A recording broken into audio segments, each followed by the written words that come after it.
मालिक ही सरकार है, हमारा और कोई मालिक नहीं है। तो हमारे बारे में जो भी पारित हुआ है, मजदूरों का, योजना कर्मियों का, हर एक का वेतन काट काट के ही तो ये अदानी अंबानी की तिजोरी भरे, और क्या।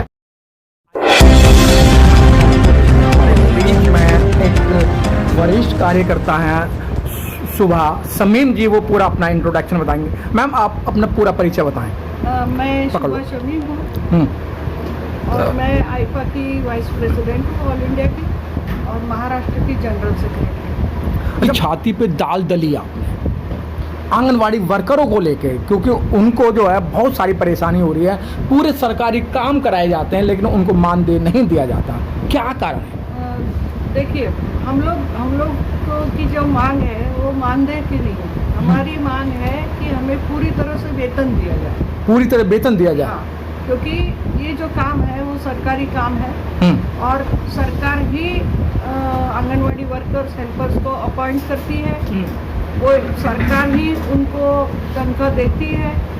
कहते मानदेय है लेकिन वो है तनख्वाह, ये हमारा कहना है जी। तो इसलिए हम ये मानते हैं, और ऐसा नहीं कि हम ही ये कह रहे हैं।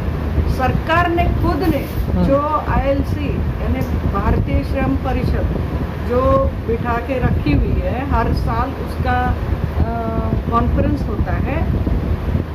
खैर, मोदी जी आने के बाद से वो सब सिलसिला बंद हो चुका है, लेकिन पहले होता था।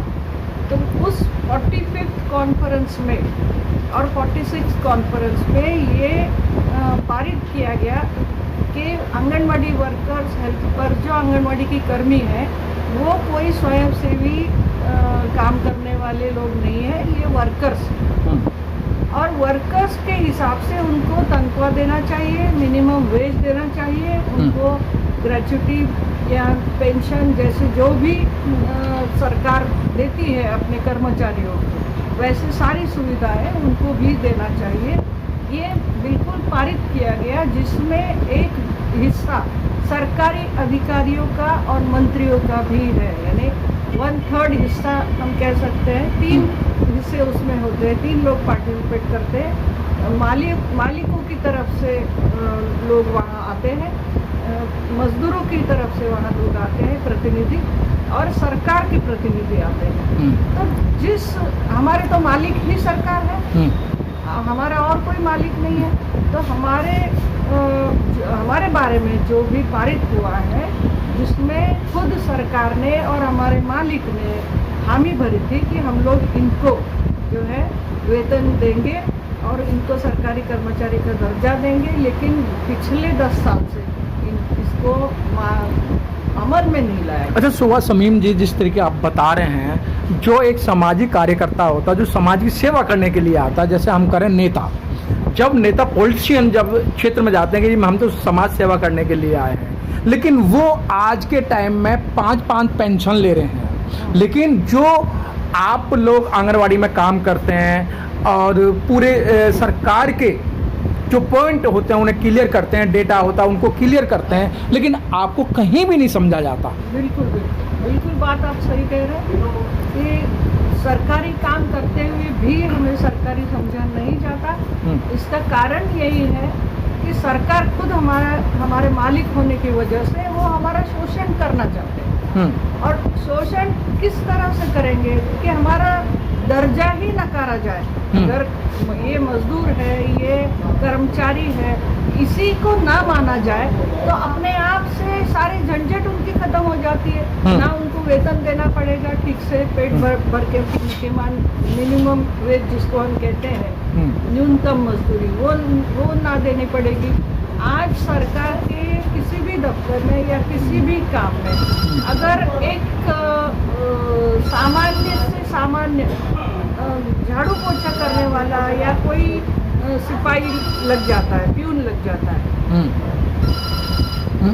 कंटिन्यू। हाँ, तो वो प्यून भी आज कम से कम 22-25 हज़ार तनख्वाह लेता है। तो ये हम कहते हैं कि अगर वो तनख्वाह ले सकता है तो इतना महत्वपूर्ण काम करने वाले आंगनवाड़ी वर्कर्स हेल्पर्स है जो पूरा देश का भविष्य बना रही है, पूरे बच्चों का विकास कर रही है।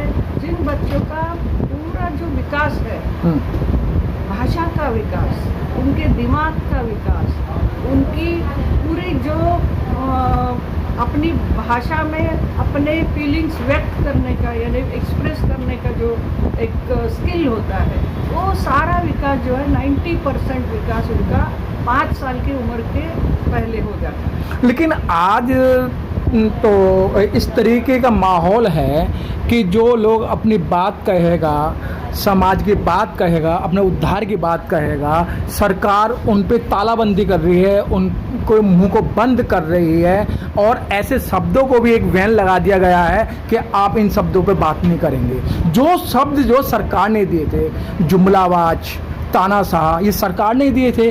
आज जब रोड पे इन शब्दों को बोला जाता है तो उनको सीधा जो है ईडी की धमकी दी जाती है, उनको जेल में बंद करने की धमकी दी जाती है। नहीं, बिल्कुल बिल्कुल ये बात सही आप कह रहे हैं कि जो खुद सरकार जिस रास्ते पर चल रही है, जो गलतियाँ कर रही है, वही गलतियाँ अगर हम पिन पॉइंट करें तो वो देशद्रोह माना जाता है जी। यानी सरकार गलत है ये कहना भी अब देशद्रोह हो गया। तो हम देशद्रोही अगर कहलाते हैं तो ठीक है भाई, हम सच बोलेंगे, जो भी है हम सच बोलेंगे। अगर कोई हमें नाम दे दे तो कोई बात नहीं। तो क्या लगता है कि मतलब क्या लगता है कि जिस समय ये सरकार अपनी तानाशाही इस तरीके से, अभी जब संसद चल रही है, संसद के अंदर भी सांसदों को धक्के मार मार के बाहर भगाया जा रहा है, तो अब लोकतंत्र बचा कहाँ है?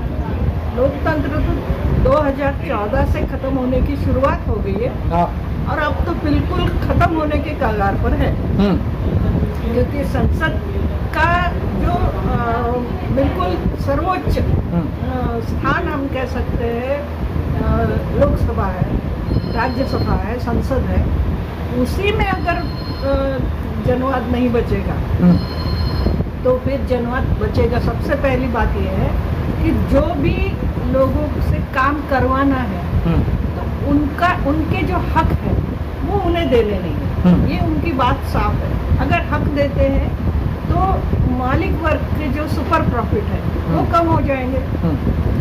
प्रॉफिट कम होने से उनकी तिजोरियाँ जो भर रही है आज बड़े पैमाने पर, आप देख रहे हैं कि पहले अदानी जो है वो पूरी दुनिया के अमीरों में उनका 50वां नंबर भी नहीं था, 50 की भी लिस्ट के बाहर थे वो।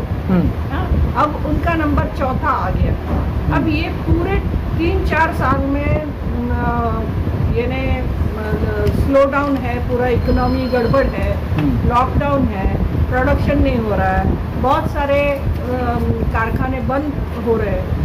ऐसे परिस्थिति में ये अदानी कमा कहाँ रहा है, कहाँ से रहा, ये हम सवाल पूछ रहे हैं। और हम क्यों जहाँ थे वहीं पर खड़े हैं। पिछले 4-4.5 साल से आंगनवाड़ी के कर्मियों की 3 गुना बढ़ गई है, लेकिन हमारा मानदेय उतना ही है।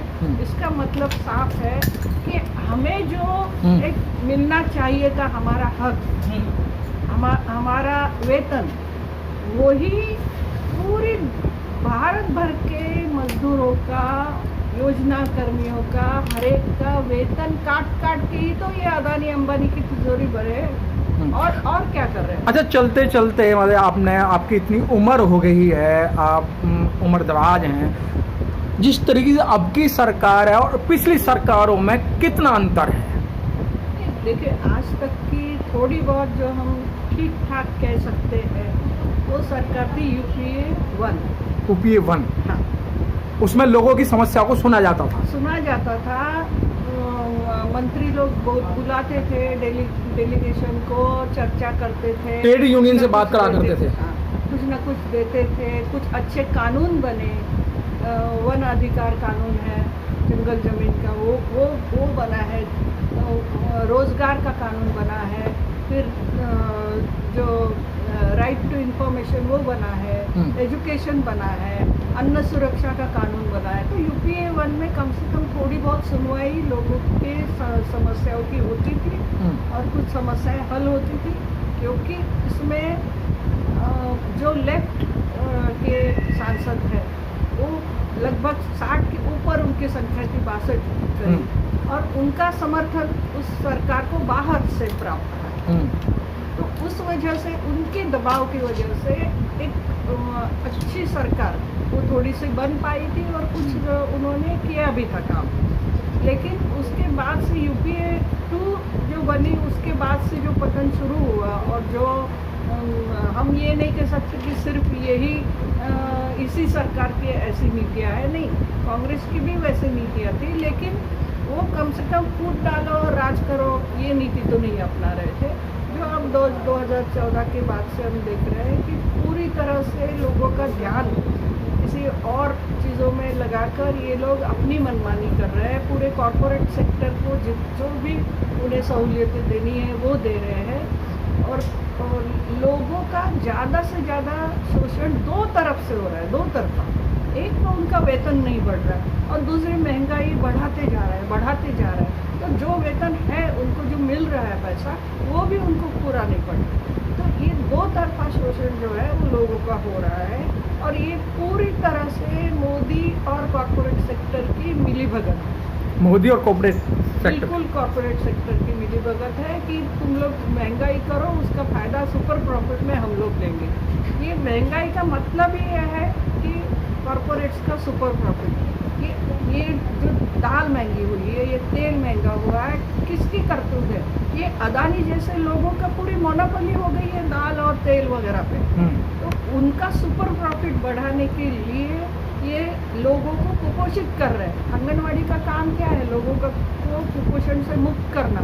लेकिन आप लोग अगर आंगनवाड़ी तो उनको सप्लीमेंट्री न्यूट्रिशन देती है, यानी सहायता करती है थोड़ा सा आहार देके, लेकिन उनका मेन जो अन्न है, मेन जो खाना है, वही अगर वो नहीं खा पाएंगे, सब्जियां हैं, दालें हैं, तेल है, तो लोगों अब तो जीएसटी हर एक चीज़ पर, दूध पर जीएसटी, दही पर जीएसटी, ये क्या है? हर चीज़ पर जो बेसिक ज़रूरत की चीज़ें हैं उस पर भी जीएसटी बढ़ा रहे। तो इसका मतलब है लोगों को मारना और अदानी अंबानी की तिजोरी भरना। बस यही, इसी के लिए ये मोदी सरकार काम कर रही है, और इसीलिए हम लोग रास्ते पर हमें उतरना पड़ रहा है। 3 साल से आंगनवाड़ी वर्कर जो खास करके कोरोना के काल में उन्होंने अपने जीवन की परवाह ना करते हुए कि हम जिएंगे, हमें कोरोना होगा, हम मर सकते हैं, ये जानकारी रखते हुए भी वो लोग कभी भी घर में नहीं बैठे। बड़े बड़े अधिकारी हम देख रहे हैं कि कब ये मंत्रालय में और इसमें नहीं आ रहे थे, घरों से काम कर रहे थे। लेकिन आंगनवाड़ी वर्कर्स है, आशा वर्कर्स है, ये बिल्कुल रास्ते में घर घर घूम के काम कर रही थी, कितना बड़ा रिस्क उठा रही थी। तो सरकार का कर्तव्य था कि अब कोरोना हट चुका है, थोड़ा सा कम हो चुका है, अब जो बजट आया था उसमें इन लोगों को जिन्होंने कोरोना से फाइट किया है, बड़े बड़े नाम तो दिए हैं, फ्रंटलाइन वर्कर्स है और कोरोना फाइटर्स है और ये और वो, सिर्फ नाम से क्या होता है?